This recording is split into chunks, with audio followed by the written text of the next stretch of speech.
بسم اللہ الرحمن الرحیم۔ سورہ نحل کا رکوع نمبر 10 اور 14ویں پارے کا رکوع نمبر 16 آج میں انشاءاللہ شروع کروں گا،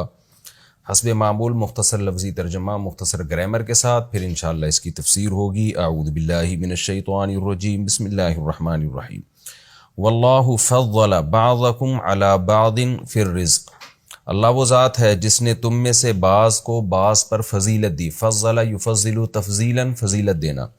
پھر رزق، رزق کے معاملے میں، رزق کے بارے میں۔ فَمَا الَّذِينَ فُضِّلُوا،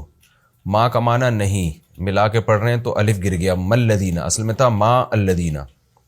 پس نہیں ہے الَّذِينَ وہ لوگ فُضِّلُوا جن کو فضیلت دی گئی، فضل یفضل تفضیلا، فضیلت دینا، فضلوا پیسو وائس ہے، جن کو فضیلت دی گئی، یعنی وہ لوگ جن کو رزق میں فضیلت دی گئی ہے وہ نہیں ہیں۔ کیسے نہیں ہے؟ بِرَادِّ رِزْقِهِمْ، اپنے رزق کو رد کرنے والے، رد یرد ردن کا معنی رد کرنا، رادی اصل میں تھا رادینا، اس میں فاعل آتا ہے راددن، جمع آتی ہے راددونا، راددینا، پڑھا جاتا ہے رادینا، تو آگے رزق کی طرف مضاف ہو رہا ہے نا تو نون گر گیا،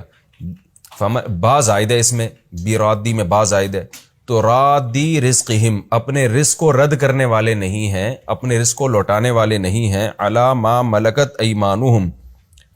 اس مخلوق پر جن کے ان کے دائیں ہاتھ مالک ہیں، یعنی غلام پر۔ غلام کو ما ملکت ایمانہم کہا جاتا ہے، یعنی سیدھے ہاتھ جن کے مالک ہیں، مراد ملکیت ہوتی ہے۔ اب دیکھیں آسان ترجمہ دوبارہ کرتا ہوں۔ فَمَا الَّذِينَ فُضِّلُوا پس نہیں ہیں وہ لوگ جن کو فضیلت دی گئی، کیا نہیں ہے وہ؟ بِرَادِّ رِزْقِهِمْ کہ اپنے رزق کو لوٹا دیں، عَلَى مَا مَلَكَتْ أَيْمَانُهُمْ اپنے غلاموں پر، یعنی اللہ نے بعض کو بعض پر فضیلت دی ہے رزق کے معاملے میں، تو جن کو رزق ہم نے فضیلت دی ہے وہ ایسے نہیں ہیں، جن کو رزق میں فضیلت دی گئی ہے وہ ایسے نہیں ہیں کہ وہ اپنا رزق غلاموں پہ لوٹا دیں۔ فَهُمْ فِيهِ سَوَاءٌ پس وہ ہو جائیں، یعنی غلام ہو جائیں، فِيهِ اس رزق کے معاملے میں برابر، یعنی ان کے برابر ہو جائیں، تو ایسا نہیں کرتے۔ آفا بنعمت اللہ تو کیا اللہ کی نعمت کا یجحدون یہ انکار کر رہے ہیں۔ واللہ جعل لکم اور اللہ نے بنایا تمہارے لیے، من انفسکم تمہاری ہی جنس سے، تمہاری ہی ذات سے، ازواجا جوڑے، زوج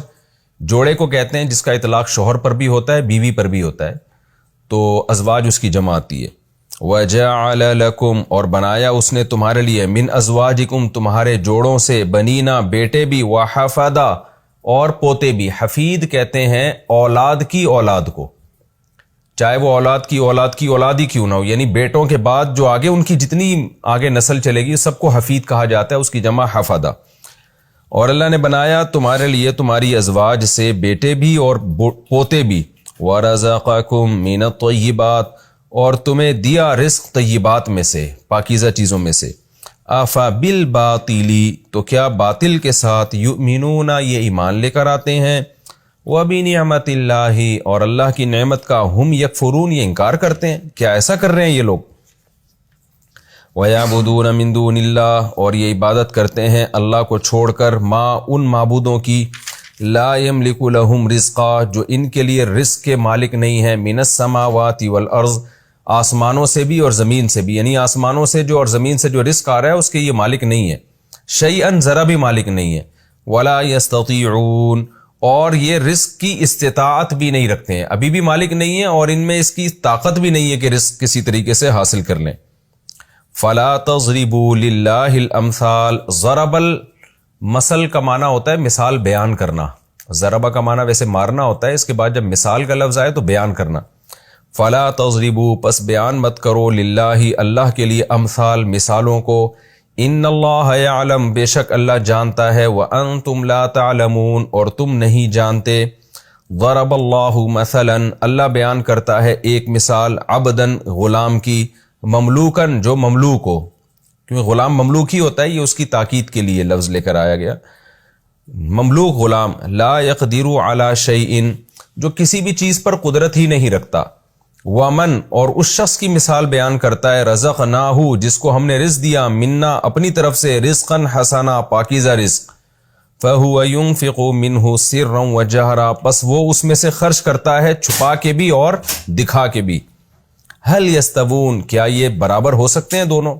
یعنی غلام اور وہ شخص جس کو ہم نے رزق دیا اور صبح و شام خرچ کر رہا ہے، حل یستوون اصل میں تھا یستویون، استوا کا معنی برابر، تو کیا یہ دونوں برابر ہو سکتے ہیں؟